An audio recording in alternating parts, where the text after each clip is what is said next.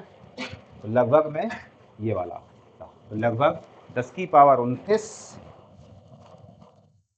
प्रति metre cube होता है। ध्यान चेंज करके आओ। अतः किसी धातु की चालकता, किसी धातु की चालकता, एक नंबर का है बहुविकल्पी, ध्यान रखना है, अति लघु उत्तरी में ऐसा प्रश्न आता है। किसी धातु की चालकता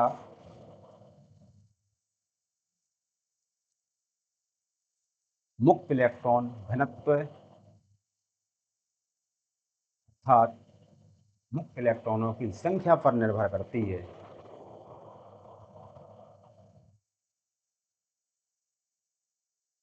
मुक्त इलेक्ट्रॉन घनत्व अर्थात मुक्त इलेक्ट्रॉनों की संख्या पर निर्भर करती है। समझ रहे भाई। अब देखो इधर पे, जैसे अपन ने यहाँ पे ले लिया Fe, ठीक, इधर पे ले लिया अपन ने Al, इधर ले लिया अपन ने Cu, और इधर ले लिया अपन ने Ag, और इधर ले लिया अपन ने Au, और इधर ले लिया अपन ने Pt। ठीक है, हो गए। लोहा, एल्यूमिनियम, तांबा, हम हिंदी में बोल रहे तुम इंग्लिश में बोल रहे,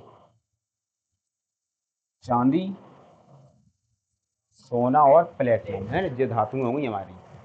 अच्छा, इसमें संख्या थोड़ी कम है। इधर आओगे तो क्रम ये बनाया मैंने, चालकता का बढ़ता हुआ क्रम है। काय का? चालकता का। ये चालकता का कौन सा क्रम बना लिया अपन ने? बढ़ता। मतलब क्या है? प्लेटिनम है, प्लेटिनम की चालकता सबसे अधिक है, यानी इससे अच्छा चालक इस पृथ्वी पे है नहीं है। ठीक है, फिर आते हैं अपन लोग काय पे? सोने पे, गोल्ड। तो प्लेटिनम जो होता है सोने से भी 10 गुना महंगा होता है। प्लेटिनम जो होता है सोने से भी महंगा होता है। उसे कहते हैं अपन सोनार, कहने लगे वाइट गोल्ड, वो कहने लगे वाइट गोल्ड। वजह क्या है? उन्हें चाहिए बिजनेस, बड़े लोग हैं, बोले सोना, बोले वो तो ले रहे आराम से, बोले ऐसे ना और कैसे काटा जाए, प्लेटिनम पहना दो। बोले तो चांदी पहन लो तो एक सी, सोना और प्लेटिनम पहन लो तो एक सा। जैसे खिलाड़ी ये लोग जंजीरें डाले रहते, देखे तुमने? सफ़ेद रंग की, चांदी नहीं होती वो। सलमान खान के हाथ में डला एक ब्रेसलेट 100 ग्राम का डला है, उतारता नहीं है वो, चांदी का नहीं है, प्लेटिनम का है वो। मिल जाए कोई को बस हो गया काम। कोई अगर हाथ काट ले जाए ना उसका, 100 ग्राम। सोना देख रहे तुम कितने का है? 10 ग्राम। 100 ग्राम कितने का है सोना? 15 लाख का है। अब सोच लो तुम कि वो कितने का है फिर। बहुत महंगी। तो जेब महंगी, अच्छा जेब महंगी इसलिए नहीं है तुम सोचो कि जे गले में डाल रहे सोना इसलिए महंगा है। उसकी वैल्यू है अंतर्राष्ट्रीय, समझ रहे बात को। परपत बनते हैं इनसे, सर्किट बनते हैं। पता चले बस नहीं है जो इतना चली उतना खराब हो गई, खड़ी हो गई। तुमने देखी बसें? देखी उनके मीटर जितने लगे हुए वहाँ से एक दो काम कर रही, बाकी एक सुइयाँ नहीं घूम रही हुई है, देखी है? ऐसी होता ना, अपनी पुरानी मोटरसाइकिल होगी, सुई का नीचे ही गिर जाए, फिर ऊपर ही नहीं जा रही। ऐसी पता चले प्लेन में हो जाए ऊपर, वो आगे सुई नहीं जा रही, अभी पता नहीं है जाए उड़ कहाँ रहो जो। बताओ, बस जैसी स्थिति हो जाए। अब हमें पता चले पेट्रोल भरा, पता है बता ही नहीं दी वो कि पेट्रोल है कितना जाम है, अंधाधुंध उड़ रहा ऊपर। तो ये रिस्क नहीं होता वहाँ पे, एक एक चीज़ काम करेगी। और पता है हर, जैसे ही वो उड़ेगा उस टेक ऑफ के पहले हर बार आधा घंटा चेक होगा, प्रत्येक प्लेन होता है। ये तो सुना ही होगा तुमने। उड़ने से जैसे ही रनवे पे उतरा, तुरंत सवारी बाहर और पूरी टीम अंदर। मैं गाड़ी के पूरे मैकेनिक इंजीनियर सब आ जाएंगे, एक एक चीज़ देख लेंगे, और कहीं लगा होने की एक चीज़ गड़बड़ है, बस सुई कह देंगे अब नहीं उड़ सकता जी। समझ रहे? ऐसा होता। बसों में कहा है स्टेपनी है तो है, नहीं है तो नहीं है, कोई दिक्कत नहीं है, नहीं है। तुमने रोड पे ट्रक देखे होंगे, एक पहिया फटा हुआ तो ले जा रहे हैं लपेड़े भाई, ले जाते। वो कहते चलन लो, बोले पहुँच ही जाए, काम चल रहा, उसमें रिस्क नहीं होता। तो ये इसलिए महंगी नहीं है कि अपन लोग गले में डाल रहे तो महंगी हो रही, कम पहन लो कि सस्ता हो जाएगा, नहीं। अंतर्राष्ट्रीय है वो, परपत बनते हैं इससे। तो एप्पल का मोबाइल 1.5 लाख का क्यों है? क्योंकि उसमें गोल्ड का इस्तेमाल हुआ है, इसलिए महंगा है। 20 साल चला लो खराब नहीं होगा, जलेगी नहीं। चाहे जैसा चार्जर लगा, चार्जर फूक सकता है, मोबाइल ख़राब नहीं हो सकता है, गारंटी है उसकी। मेड इन चाइना ले आओ, 1500 में अब डीजे फुल। आओ पहले चलते गांव देहात में, फिर जेब में डाल ले, वहाँ में 4 स्पीकर लगे पीछे 5, और 4 सिमें फंस रही, 2 इतने 2 इतने। एप्पल वाले की दम नहीं है 4 सिमों का मोबाइल बना दे, चीन ने बना दिया। एक सिम बेचारे बना पाए, फिर एक लगा दो बहुत, सिक्योरिटी खत्म हो जाएगी उनकी। समझ रहे? तो जो चीज़ चाइना 1500 में दे रही, वही चीज़ पता है तुम्हें जो 1.5 लाख में मिल रही, और 1.5 लाख वाले से ज़्यादा फीचर मिल रहे जाए। और बता दें हम तुम्हें क्यों है 1.5 लाख का, क्योंकि अंदर जो सर्किट है वहाँ में इस तार का उपयोग किया गया, क्योंकि चलेगी। रोलेक्स की घड़ी आती, रोलेक्स की, और ख़तरनाक घड़ी है। वजह क्यों महंगी है बताओ? इस दुनिया की सबसे महंगी घड़ी है वो, क्योंकि वो पूरी साल में ही बना पाते 250 घड़ियाँ, 300 घड़ियाँ पूरी साल बनती, तब 250 घड़ी बन पाती ज़्यादा से ज़्यादा। क्यों? वो घड़ी एक ऐसी घड़ी है जिसको किसी भी कंप्यूटर के द्वारा असेंबल नहीं किया जाता, पता है? मशीन असेंबल नहीं करते, मिस्त्री लगे वहाँ पे, हाथ से असेंबल होगी। समझ रहे? कोई भी चीज़ कंप्यूटर से फिट नहीं की जाएगी उसके अंदर, हर चीज़ कैसे फिट की जाएगी? इंजीनियर हाथ से फिट करेगा उसके अंदर। तो एक घड़ी बनने में इतना समय लगता है, तो पूरी साल बनती हैं, जब सब मिल के बनाते हैं तब जाके 250 के आसपास घड़ी पूरी कंपनी बना पाती है। तो पूरे वर्ल्ड में 250 घड़ियाँ ही बेच पाते हैं वो एक साल में। कंपनी बहुत बड़ी है। कभी टीवी पे ऐड नहीं आता, इसलिए नहीं आता। तो स्टार्टिंग है करीब उसकी 1.5 करोड़ रुपए से, 1,50,00,000 से स्टार्ट होती है घड़ी। समझे? आप कोई सी भी घड़ी ले जाओ, अब क्वालिटी क्या आ गई उस घड़ी की, देखो उस घड़ी क्वालिटी ये आ गई कि समुद्र के नीचे जब तुम जाओगे, या पनडुब्बी नीचे जा रही 500 मीटर नीचे चली गई, या कोई गोताखोर चला गया नीचे, समझ रहे? सब घड़ियाँ बंद हो जाएंगी, दाब से फूट जाएंगी, कांच चला जाएगा, सुइयाँ लटक जाएंगी, लेकिन वो घड़ी चलती रहेगी। उतना ही समय बताएगी जितना पृथ्वी पर कंप्यूटर में आ रहा होगा। वही है। समझे? माउंट एवरेस्ट पर चढ़ जाओ तुम ऊपर, जी का मान घट जाता है, हाल के हाल पता है, सरल लोलक धीमा हो जाता है, सांस में दिक्कत आ जाएगी, जे वाली घड़ी ऊपर बंद हो जाएगी। उस पर चले जाओ, रोलेक्स की घड़ी ऊपर, वहाँ काम करती है। अंतरिक्ष यात्री वगैरह जो होते हैं ना, इनके पास वही वाली घड़ियाँ होती हैं। चल इतने तो बढ़िया 4:30 बज रहे, जैसे जैसे ऊपर चढ़ रहे वे 4:45 बज के रह गए, अरे 5 ही नहीं बज रहे। तब वो घड़ी तो उनमें सब परपत गाए गए हैं, इसलिए महंगी होती है। ये लोहा है, इसका प्रतिरोध बहुत ज़्यादा है, चालकता सबसे कम है। इनका प्रतिरोध थोड़ी और ज़्यादा है, चालकता, है ना? जी और आगे कॉपर, तो जी एक बीच का है, ना महंगा ना सस्ता। जी फिर तो फिर पता ही है तुम्हें, महंगा ही है, इधर तो हो नहीं सकता। अब कोई तुम्हें एक मोटर, कूलर की मोटर चांदी के तार के भर के दे दे, सोच लो जरा तुम। अपन ने लगाया सवेरे चोरी हो वो, मिले ही नहीं दो, बॉडी बॉडी है, मोटर गायब हो गई, कहे चांदी के तार की तो है वो छोड़ रहा बताओ। समझे? तो ये लफड़ा है, चांदी के तार डाल दो, पूरे भारत से ट्रांसफार्मर खत्म हो जाएंगे। ये ट्रांसफार्मर जो लगे देखे तो ना, ईपी डीपी सीपी, ट्रांसफार्मरों का एक व्यवस्था, चांदी के तार डल जाए ट्रांसफार्मर हट जाएंगे, पूरे हट जाएंगे, जड़ से चले जाएंगे। लेकिन तार डालोगे फिर होगा का, ये भी तो सोच लो, नहीं होंगे। हैं? बच्चा मोड़ी मोड़ा चश्मा ले जा रहे हैं आजकल, उठा उठा के चुरा चुरा ले प्लास्टिक को, तुम तो कह रहे तार। तो चालकता का मान काय पे निर्भर करता है? केवल और केवल काय पे? इलेक्ट्रॉनों की संख्या। इलेक्ट्रॉनों की संख्या कौन सी वाली? परमाणु के भीतर वाली नहीं, जो बाहर घूम रहे उनकी संख्या पे, उनकी संख्या ज़्यादा है, तो फिर चालकता ज़्यादा है?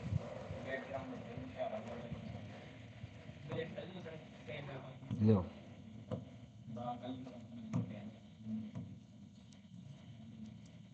समझ रहे नहीं समझ रहे?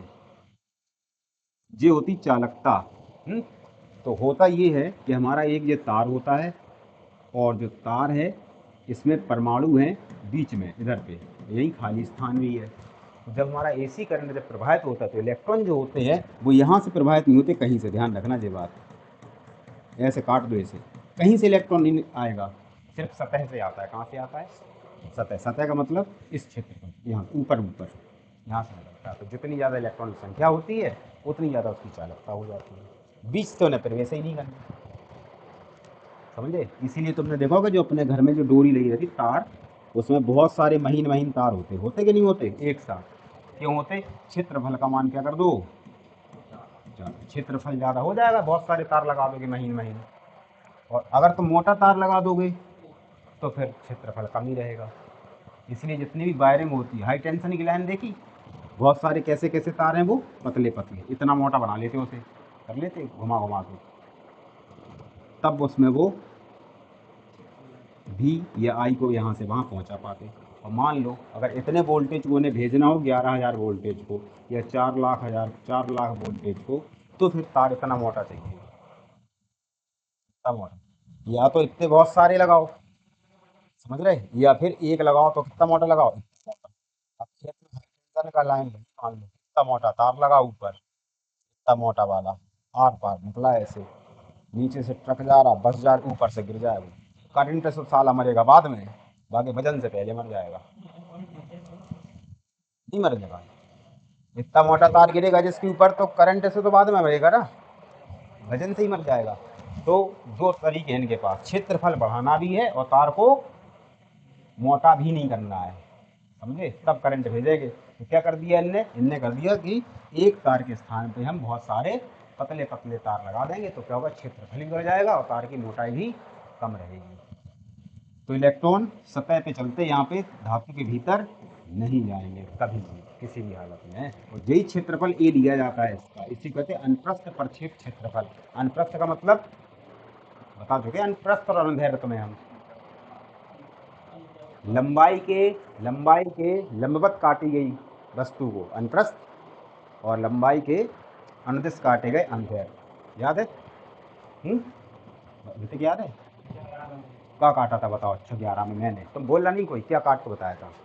अरे यार तुम बताओ, मैं क्या काट के बताया था? इन्हें तो पता है, कह रहे 11 में काटा था मुर्गा, लेग पीस, बोलो। खीरा काटा था, क्या काटा था? खीरा काटा था, पक लगेगा। देखो मैं बता तो रहा, अब ये ऐसा हो गया, ठीक। इसे दो प्रकार से काटना है अपन को। एक बार चाकू लो, ऐसा काट दो, कट गया बीच से। अब इसको ऐसे करके देखो तो ऐसा दिखेगा, और जो बीज हैं वो ऐसे ऐसे दिखेंगे। आओ ऐसे दिखेगा, हाँ ऐसी दिखी, बीज ऐसे दिखेगा, दोनों ऐसे दिखेंगे भाग, एक जे वही। और एक बार इसको ऐसे काट दो चाकू से, अब इसको देखोगे तो कैसा दिखेगा, अब बीज ऐसे दिखेंगे, कहो नहीं दिखेंगे? देखेंगे काट के कभी? ऐसे काटोगे तो ऐसे दिखेंगे डिजाइन में, ऐसे में, है ना।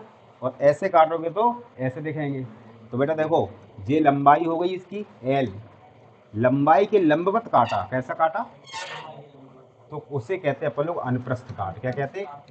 अच्छा, बायोलॉजी वाले खूब काटते रहते, पता नहीं रहता उन्हें, उनकी किताब में लिखा रहता बार बार, और दो नाम बार बार आते, हृदय की अनुप्रस्थ काट, अनुदैर्घ्य काट आते, वे बस पढ़ लेते, लेकिन पता नहीं है कैसो काटोगा हृदय। उन्हें तो ये पता है हृदय ऐसो हो, ऐसो बना, उनके लाने जो है तो चित्रो हृदय को पता है, बनाए नहीं मेरा साला वो।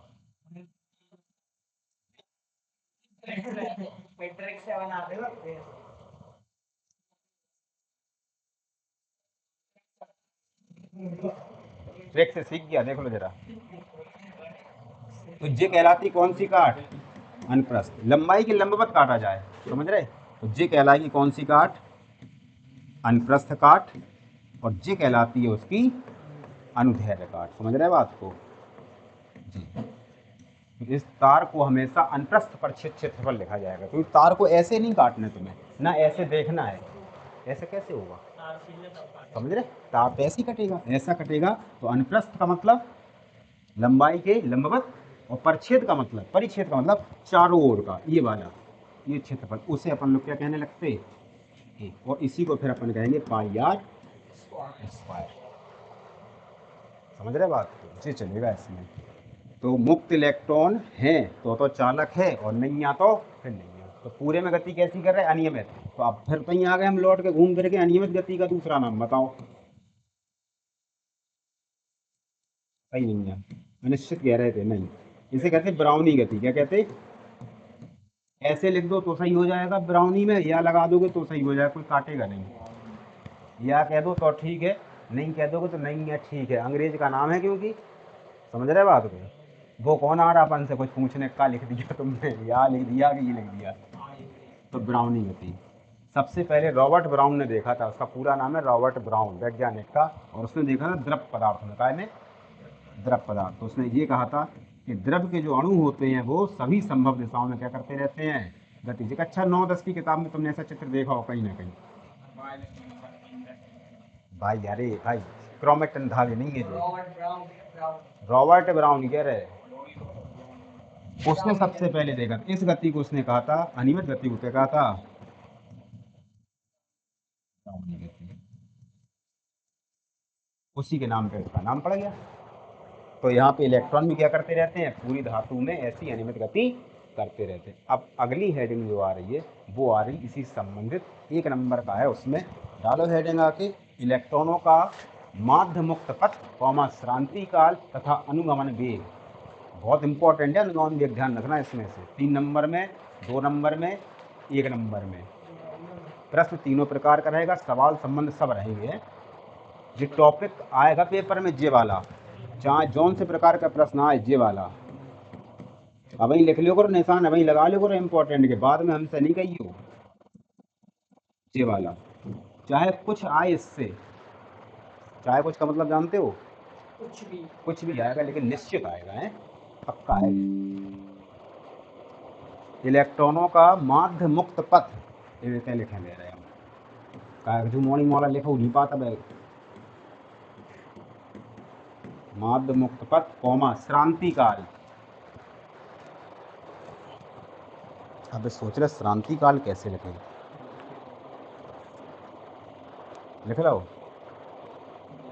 पहले लिख लेने दो सबके।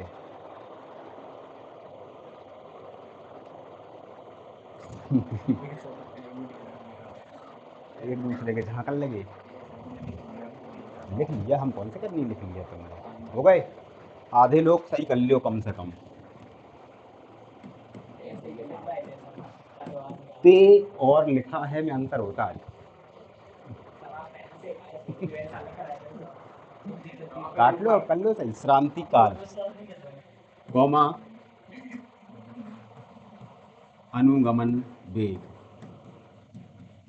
ठीक बेटा, देखो एक ही 1 नंबर की परिभाषा है जी। बस ये है जो कि चाहे 1 में आए, चाहे 2 में आए, चाहे 3 में आए, चाहे डेरिवेशन लेके आए, लेकिन जे आते हैं। जे तैसे तुम हो, एक ही 1 नंबर, ये तैसे कोई 2 नंबर वाला काम है। माध्य मुक्त पथ, श्रांति काल और अनुगमन वेग। तो वही वाला चित्र बना लो इधर पे, कहाँ हो।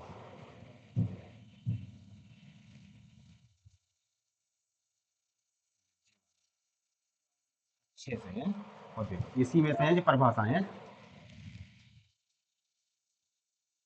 ये इलेक्ट्रॉन यहाँ की तरफ जा रहा, ये वाला इधर की तरफ जा रहा है, ठीक है, कोई दिक्कत? ये इधर जा रहा होगा तो कोई नहीं आ रहा होगा, 10 की पावर 29 बहुत होते हैं, कोई ना कोई तो सामने आ ही रहा होगा ना, कौन अकेले घूम रहे। ये इधर आ रहा, ठीक है। अच्छा, कुछ देर बाद जे यहाँ आ गए होंगे और जे यहाँ आ गए होंगे, देखना गौर से। अब यहाँ पे टकरा गए, इलेक्ट्रॉन तो बम बन गया। हो गए। यहाँ पे टक्कर हुई, निश्चित हुई होगी। अच्छा, टक्कर जब हुई होगी, अच्छा जैसे अपन कैरम खेलते, एक यहाँ से जा रहा, एक यहाँ से आ रहा, टक्कर होने के बाद क्या होता है? दिशा बदलती है, आवाज आती है, कह रहा दिशा बदलती है। क्या बदलती है? दिशा। कक्षा 9 में बल है, बल के प्रभाव हैं। बल बस गति की दिशा बदल देता है ना।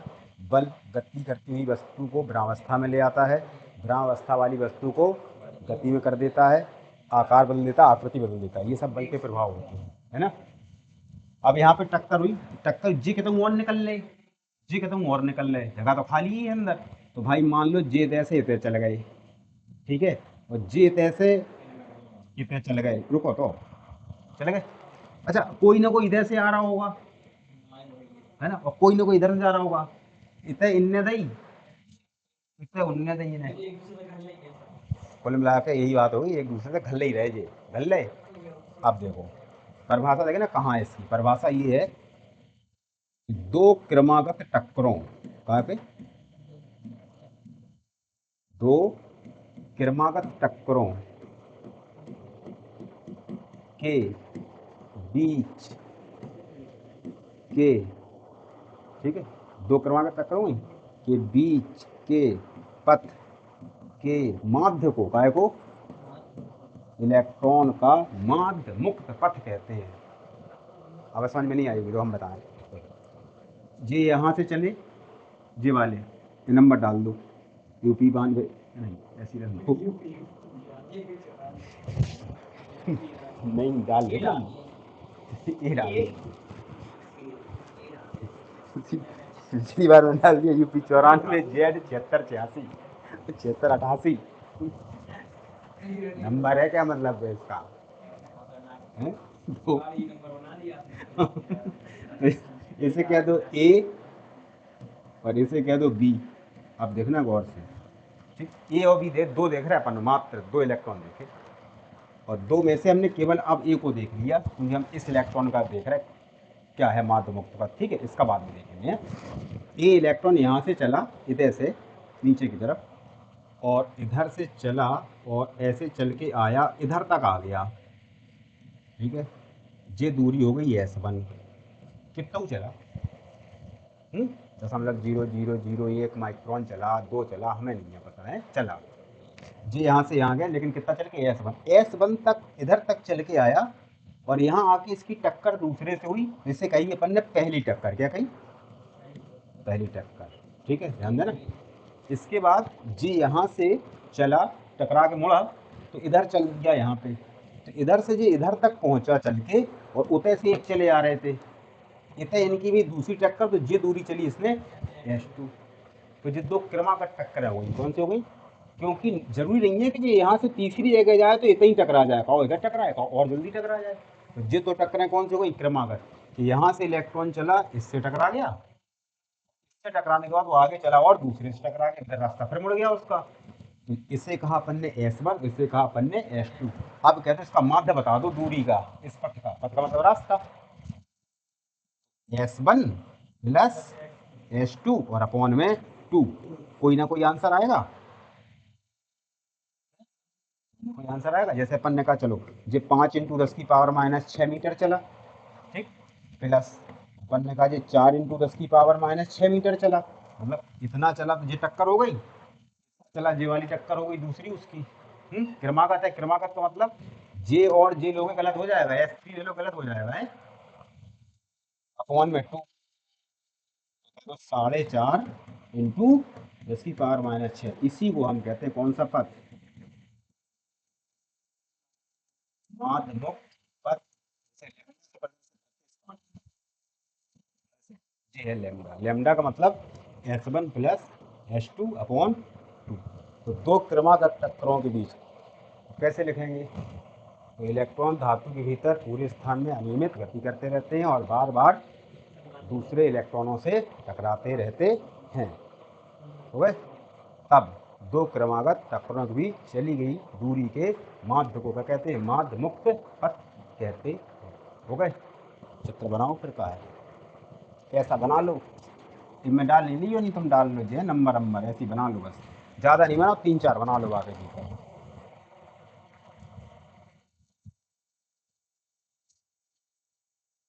अच्छा चैप्टर है, पेपर अच्छे संबंध है इसमें, बहुत दिन से ओम का नियम नहीं आया है इस पाठ से, है, बड़ा जब आएगा दीर्घोत्तरी में आएगा, जब भी आएगा, बहुत साल से नहीं आया, और ओम का नियम, अच्छा 10 वाला नहीं है ओम का नियम, बी बराबर आई है, ध्यान रखना है, धातु के प्राचलों के पदों में आएगा।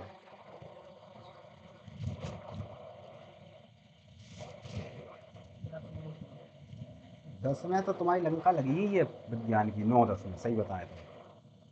बायोलॉजी पढ़ाई की बस, आए सवेरे देख रहे थे वही बायोलॉजी वाले भाषण को सुन रहा हूँ सवेरे तुम लोग।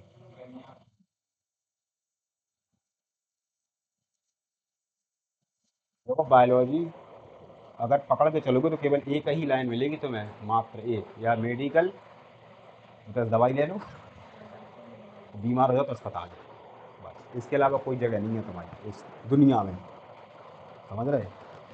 अगर तुमने मैथ ले ली तो भाई तुम्हारे लाने इतनी जगह है, तुम भड़बड़ा जाओगे जाए कहाँ, जाने के तो पता नहीं चलेगा तुम्हें मैथ से अगर तुम पढ़ रहे हो तो, समझे। बायोलॉजी वाले बच्चा अब इंटर के बाद आधे ख़त्म हो जाएंगे, बीसीए नहीं कर पाएंगे, बीटेक नहीं कर पाएंगे, इंजीनियरिंग तो भूल गए, एक पेपर बचता है नीट का दो।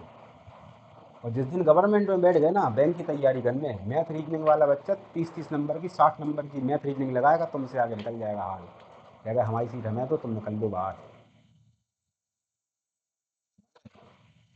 जो बायोलॉजी है उसे बायोलॉजी ना कह के सामान्य विज्ञान कहते हैं, पेपर में 5 नंबर की आती ज़्यादा से ज़्यादा, तो कोई भी बच्चा कर लेगा, कोई भी छोड़ देगा, समझ रहे।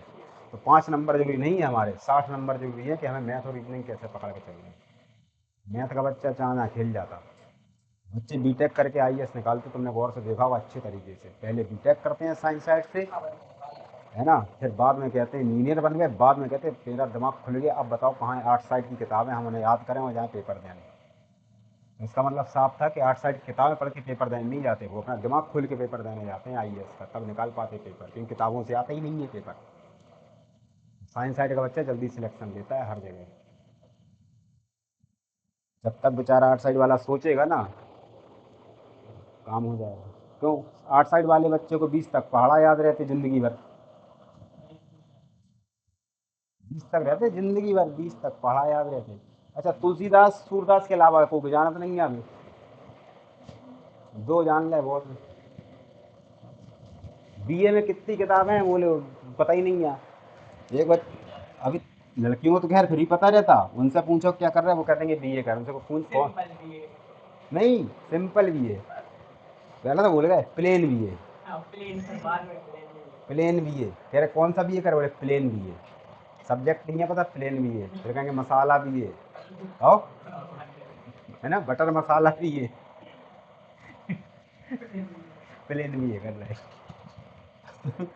तो इसलिए हम तो कह रहे 2 बार इंटर करो, 1 साल में कुछ नहीं करता, बायोलॉजी से कर लो, बाद में खुशी खुशी एक बार मैथ से और कर लिया।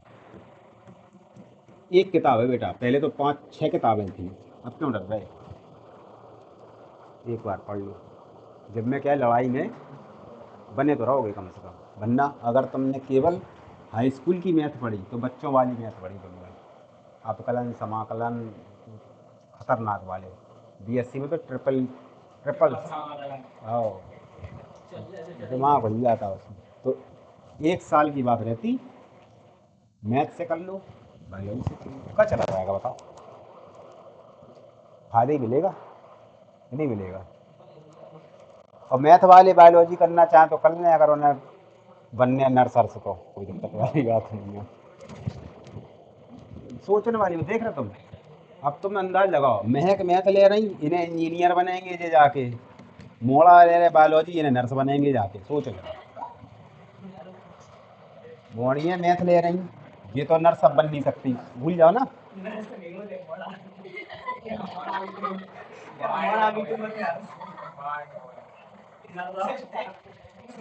नर्स ही होते वो, बड़े बॉय के दादा, भाई नर्स ही होते वे, संगे का, हाँ, समझे समझे? तो अब बदलाव है यहाँ पे कि नहीं है, हैं? अब तो मिले रहे पुल के ऊपर खड़े होके इंजीनियर बनेंगे, वहाँ वेल्डिंग करवा रहे होंगी, मोड़ियाँ वेल्डिंग करवा रही होंगी, और जे नीचे दवाई लेके आए होंगे, मजदूरों के लिए पट्टी बांध रहे होंगे,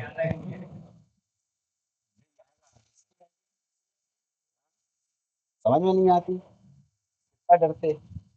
अच्छा भूल जाते कि भौतिक विज्ञान भी है संग में, मैथ से कठिन है और, ये भूल जाते सब्जेक्ट लेते समय कि जब फिजिक्स पढ़े नहीं है तो जाहिर सी बात है कि फिर नेटवर्क पर क्या दिक्कत आ रही है। दोनों लगभग है, समांतर चलते, बिल्कुल नहीं चलते, मैं तो फिर सब हो जाता। तो डल गए, बन गया चित्र लिखो। जब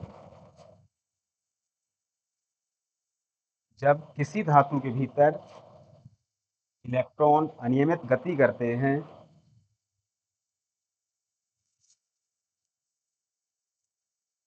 जब किसी धातु के भीतर इलेक्ट्रॉन अनियमित गति करते हैं, तब इस गति के दौरान इस गति के दौरान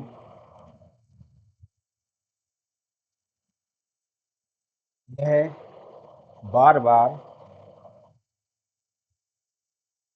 यह बार बार एक दूसरे से टकराते रहते हैं, टकराते रहते हैं, और प्रत्येक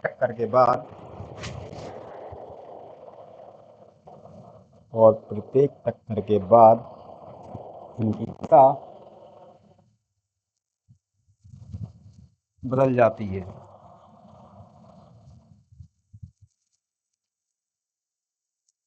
वह तब गैस लाइन चेंज करके डबल इन्वर्टेड कॉमा टेन बदल लो। अब वह किसी इलेक्ट्रॉन के द्वारा दो क्रमागत टक्करों के बीच, क्रमागत का मतलब समझ गए थे, S1 S2 ही चाहिए, नहीं तुम अगली S3 और S1 ले लो, गलत हो जाएगा है। S2 S3 ले सकते हैं, हाँ। चली गई दूरी के माध्य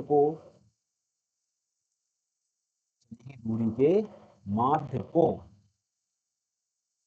इलेक्ट्रॉन का माध्य मुक्त पथ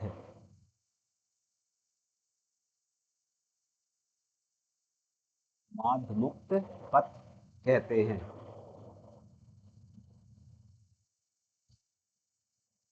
माध्य मुक्त पथ कहते हैं। इसे लैम्डा से प्रदर्शित करते हैं।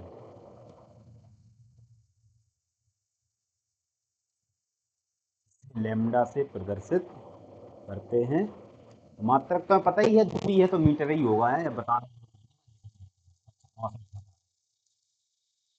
हो गए। लाइन चेंज करके आओ, और और हो गए, और लाइन चेंज करके आओ, डबल इन्वर्टेड कॉमा लगाओ। दो क्रमागत टक्करों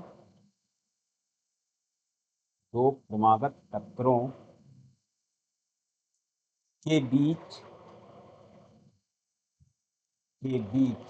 लगे समय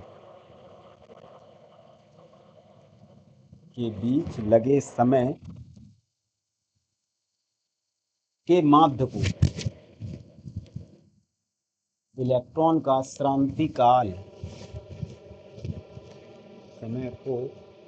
का श्रांति काल कहते हैं।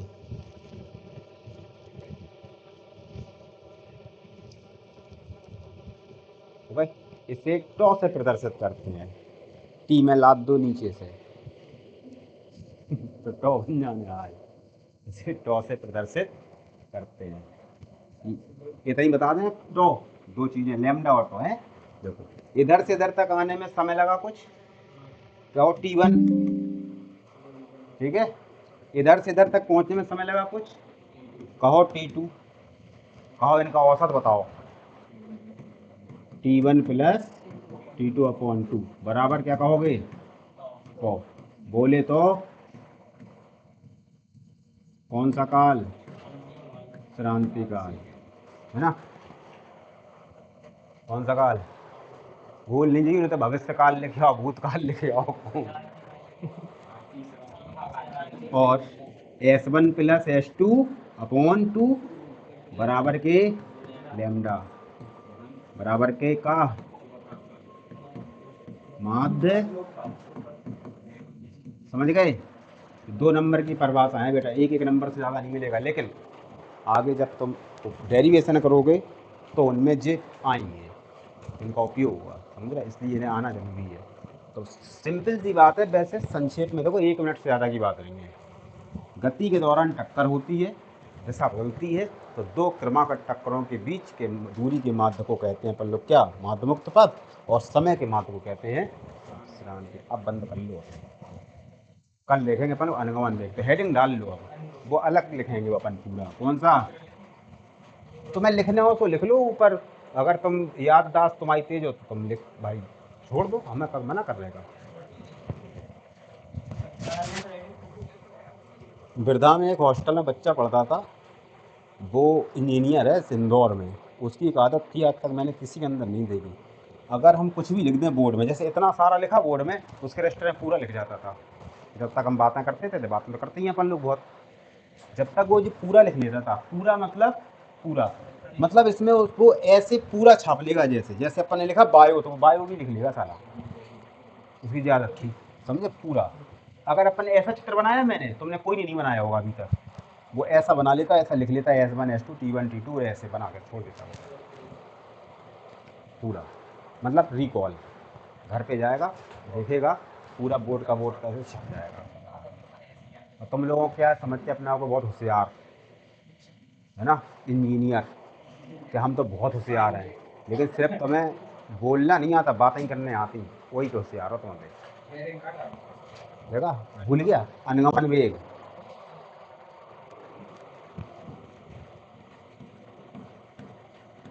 अनुगमन वेग, ठीक है। ड्रिफ्ट वेलोसिटी, कौन सी वेलोसिटी? ड्रिफ्ट। ड्रिफ्ट मतलब जानते कोई? हाँ बताओ। सरकना। ड्रिफ्ट मतलब सरकना, गाड़ी आई रोड पे, ऐसे करके ब्रेक मार दे और अगले पहिया चल रहा है, पिछले चिपक गए, ऐसे घूम गई, उससे कहते हैं ड्रिफ्ट। ये भी तो मतलब, ये भी सरक रहे होंगे अंदर तार में, समझ रहे? उसे कहते हैं ड्रिफ्ट वेलोसिटी।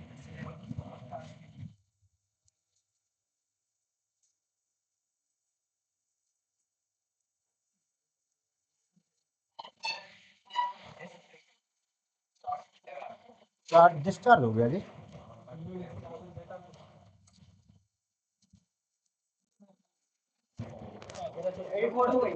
का अभी मैंने, हाँ मद्दी किए हैं उसकी हम। 30 तो करो तो सर। 5,000 रुपया खर्च कर लो तेरा फोन, तो लाइट ले भाई कलर की शर्ट सामने वाला। अपन लोग किस तरफ खड़े? जी खड़े सर।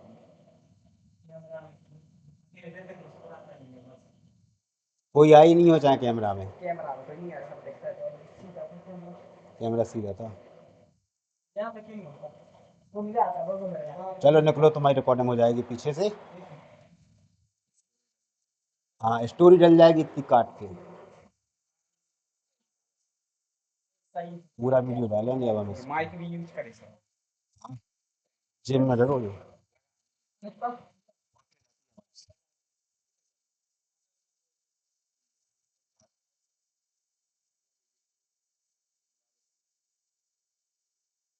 अरे हाँ, ऐसे ऐसे करो,